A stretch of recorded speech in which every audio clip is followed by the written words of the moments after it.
segala-galanya yang ada di dunia ini hanya sementara sahaja. Sama ada kita baik, kaya dan sebagainya pun sementara. Atau kita susah, kita sakit, kita tutang banyak pun sementara. Ujian-ujian Tuhan ni dalam berbagai-bagai bentuk. Tuhan dah sebut dah. Dia kata, janganlah kita harap kita ni boleh hidup. Hasiban nasu an yutraku an yaqulu amanna wa hum la yuftanun. Surah Al-Ankabut ayat yang kedua. Apakah manusia ni menyangka apabila mereka telah beriman, mereka dakwa kita beriman dah cukup? Tak, mesti Tuhan uji. Dan ujian-ujian Tuhan ialah dengan musibah-musibah ini. Ujian dengan orang kaya, ujian dengan duit-duit yang banyak menimbulkan fitnah. Kita tengok yang berbagai-bagai yang dalam mahkamah apa semua tu ujian tentang duit banyak. Ujian kemiskinan dengan susah duit. Ujian kesakitan macam COVID ini. Jadi ujian-ujian Tuhan dalam berbagai-bagai bentuk. Maka tujuan Tuhan buat ujian-ujian begini, Tuhan sebut, وَلَقَدْ فَتَنَّ الَّذِينَ مِنْ قَبْلِهِمْ فَلَيَعْلَمَنَّ اللَّهُ الَّذِينَ صَدَقُوا وَلَيَعْلَمَنَّ الْكَاذِبِينَ. Surah Al-Ankabut juga ayat yang ketiga.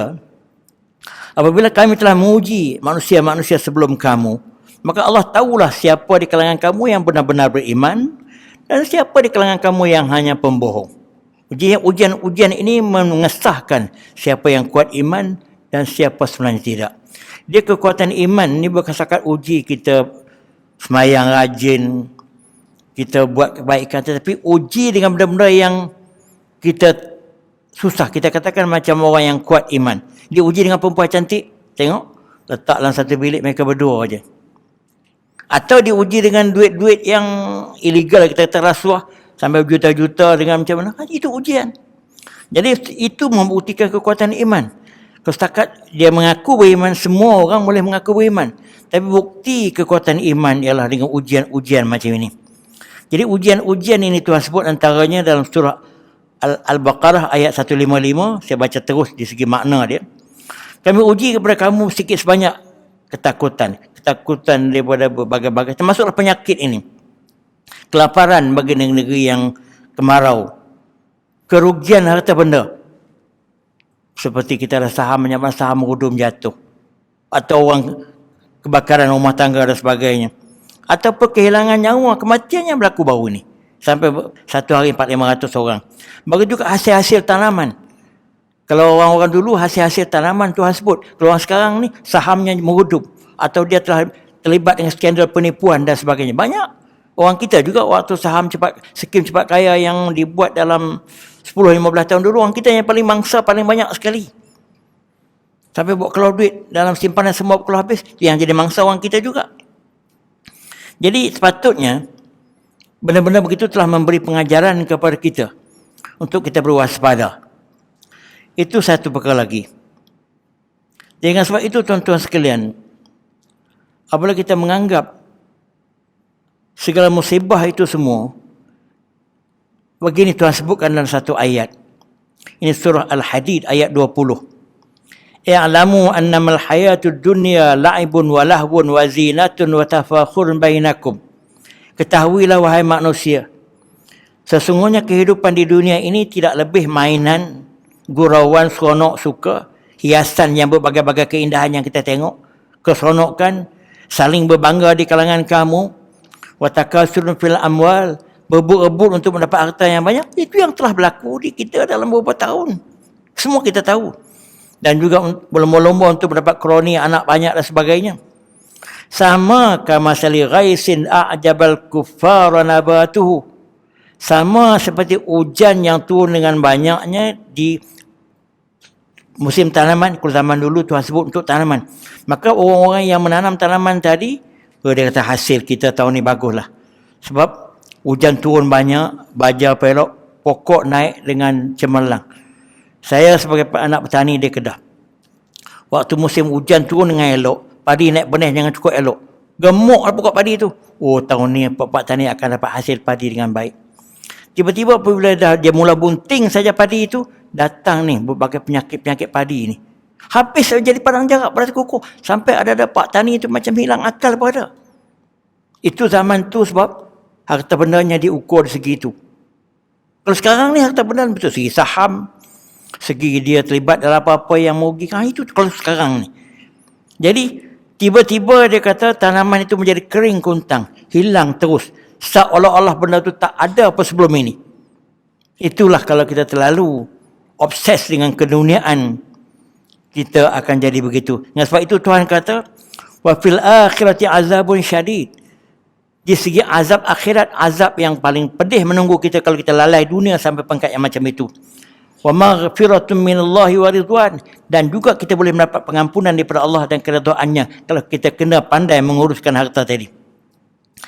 Wa mal hayatud dunya illa mata'ul ghurur. Ingatlah, kehidupan dunia ni tidak lebih daripada keindahan yang boleh menipu kamu. Betul sekali tuan-tuan sekalian. Saya di makin-makin akhir kehidupan saya ni, dah 72.5. Ada lagi lah harta-harta sikit sebanyak. Saya kadang-kadang terfikir, apa yang harta tu boleh memberi sumbangan kepada saya? Selain daripada kita sedekah, kita apa tu lah. Kalau kita harap kepada anak pun, belum tentu anak tu akan betul berbudi kepada kita. Apabila kita fikir segi kebendaan tu saja. Sebab tu yang akan membahagiakan kita ialah kebajikan yang kita buat daripada harta tu. Jangan harta tu saja. Ada orang dia terlalu kebendaan sampai dia nak belanja untuk kesihatan pun payah. Kalau kena saja charge dengan kesihatan, dia sayang. Tapi kalau dia bayar mentokar 1,500, 2,000 sebulan, tak sayang. Sebab kita terbawa-bawa dengan nilai sebelum ini, sebab kesihatan tu free. Sedangkan kesihatan yang paling penting sekali. Maka dengan sebab itu tuan-tuan sekalian, sepatutnya pada saya lah sebagai terakhir, kalau ditakdirkan, saya pun dah fikir juga, aku ni sempat lagi kena hidup lepas COVID ni. Tapi Alhamdulillah, sebab dengan izin Allah, saya masih berjumpa dengan tuan-tuan sekalian. Tapi entah, tak tahulah harap-harapnya gitu. Kita tidak boleh mengharapkan keadaan begini atau apa yang kita alami sebelum ini akan berterusan begitu. Berbagai-bagai ketidaktentuan ni patutnya memberi pengajaran kepada kita bahawa satu perkara, segala-galanya yang ada di dunia ni hanya sementara sahaja. Sama ada kita baik, kaya dan sebagainya pun sementara. Atau kita susah, kita sakit, kita tutang banyak pun sementara. Apabila kedua-dua keadaan sama ada baik yang kita dapat pun hanya sementara, maka janganlah kita takbur dengan segala kebaikan yang kita ada. Pangkat, duit banyak, jangan riak, jangan apa semua, jangan sampai peringkat menimbulkan fitnah. Atau sebaliknya kita sakit, demam dan berbagai-bagai kesedihan, janganlah sampai peringkat kita kecewa nak bunuh diri, sebab benda ini pun sementara juga. Apabila kita fikir dalam bentuk macam ini, maka di situlah keseimbangan seorang personality Muslim. Keseimbangannya untuk dia menerima.